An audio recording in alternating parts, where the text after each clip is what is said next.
Good morning, everyone. I want to talk today about something that is kind of serious and is frequently overlooked and should have probably been a topic a long time ago, which is leadership in the outdoors. And I'm not talking about like you're a paid guide or you're a paid instructor or something like that. I'm talking about sort of the de facto leadership that occurs when either a group of friends go out or like a meetup group forms or a paddling club or hiking club forms, and folks just sort of all get together. Because I think that there are some problematic things occurring there that need to be remedied. Let's go.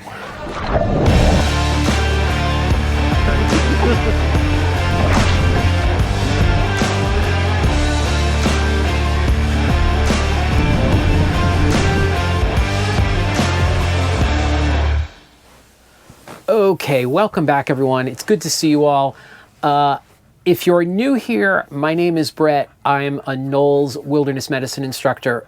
Before that, I was also a NOLS expeditions instructor, and a big part of that is teaching a leadership curriculum. If you're not familiar with NOLS, NOLS is the National Outdoor Leadership School. They use teaching outdoor skills as a method to teach a leadership curriculum. I went to them in the year 2000 really to learn how to kayak and was like, I don't really care about the leadership curriculum. It turned out I used the leadership skills every day at work, in situations in the outdoors, and that was part of what drove me in 2006 to go back to NOLS to become an instructor. I should also point out, if you're hearing odd, heavy breathing, it's Matilda, who was just chasing a ball for 20 minutes, which is her most favorite thing in the world to do. Okay, so I want to talk about leadership, and as I said in the intro, I'm not talking about you're a paid guide, you're a paid instructor. I'm not talking about something like that. I'm talking about a group of friends do a multi-day trip. I'm talking about a meetup group gets together and does a day paddle or whatever.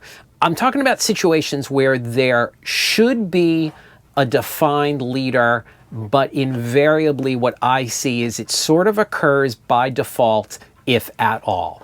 And here is really the first and maybe the most important concept. Just because you haven't said, hey, Fred is going to be in charge today, or Jane is going to be in charge today of this trip, does not mean that there isn't a leader. A lack of leadership or a leadership vacuum is really bad, and that's what I'm concerned about happening. That is what I think is happening a lot. And so I'll give you a couple of examples of sort of what makes me really nervous. A group decides to go paddling, be it through a meetup or a paddle club or a bunch of friends or whatever. No one is sort of taking a leadership role. It's sort of de facto, hey, we're starting here, let's paddle to here. Does that sound good to everyone? Sure. And then you just sort of paddle. I would be willing to bet in those situations, in the bulk of those situations, more than one person is thinking about what time did they leave? What time should they be back? What is the weather doing? All sorts of those things that occur in the mind of someone leading a group, but they're not voicing those concerns, questions, or anything like that. They're just sort of letting things play out. And then when asked, it's like, oh, I'm not in charge, I'm not in charge. No one actually wants to be in charge because of the responsibility that goes along with it, or because they then seem like they're like power-hungry lunatic who's Jane or Fred or whoever I decided their names were. They know more than everyone. That's what they think, so that's why they want to be in charge. Someone has to take that leadership role, even if it's informal. A thing to keep in mind is that leadership exists on a spectrum. There is, on one end of the spectrum, the army general who shouts, barks orders, right? On the other end of the spectrum is group consensus. Like, let's talk about what we want to do. Let's figure out the best way to make that happen. There are times when barking orders is the right thing to do, normally in high-risk situations. There are definitely times when group consensus is the thing to do. Hey, what should we do tomorrow? One is super fast, one takes more time. One is way more direct, one is way more of a conversation. Both of those and all of the steps in between those are appropriate at different times, and it's knowing when those times are. But really my concern is that it's not happening, that leadership is not being taken. I'll give you an example of something that occurred on a trip that I took part in where I was asked to just come along and teach navigation and sort of oversee the navigation.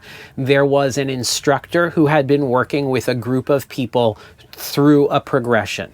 Most of the time, I think, on her own. I don't think she had other people, other instructors or guides with her. She knew this group of people and she was the leader of this group doing the bulk of the instruction.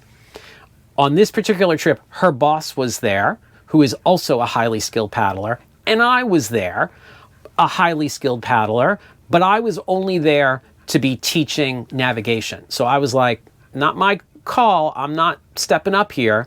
And I think that the woman who was really running it sort of was confused by the nature of the dynamic.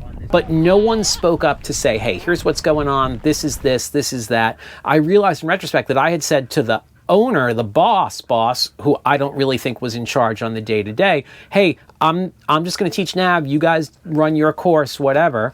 And something that they asked was at the end of the course, they wanted feedback on how it run, because I've run a lot of trips with different companies.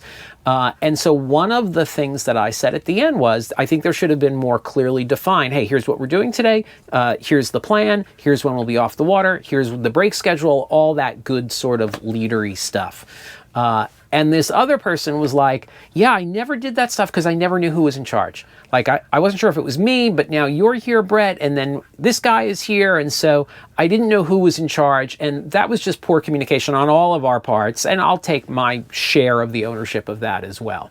And so I think that there needs to be communication between individuals on the trip, sort of who is keeping an eye on stuff. And it can be a group consensus.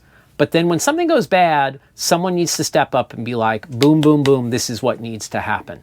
That leadership vacuum will get groups in trouble. And that really, really scares me. But there is another part to this. And the other part to that is active followership.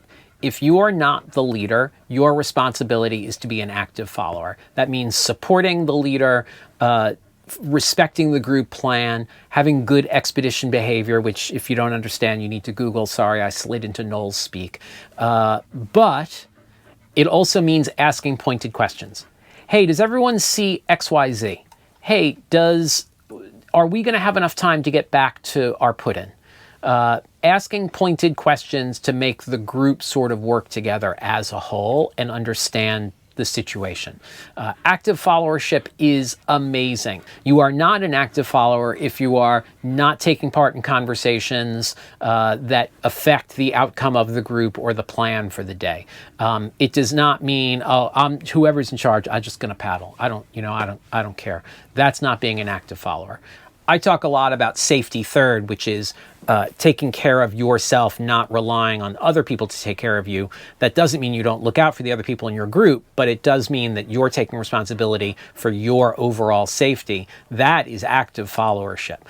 It doesn't mean that you're like a loose cannon, a wild rogue out there on the water or on the hiking trail. You're still looking out for the group, but you're not just blindly following the group. That is active followership.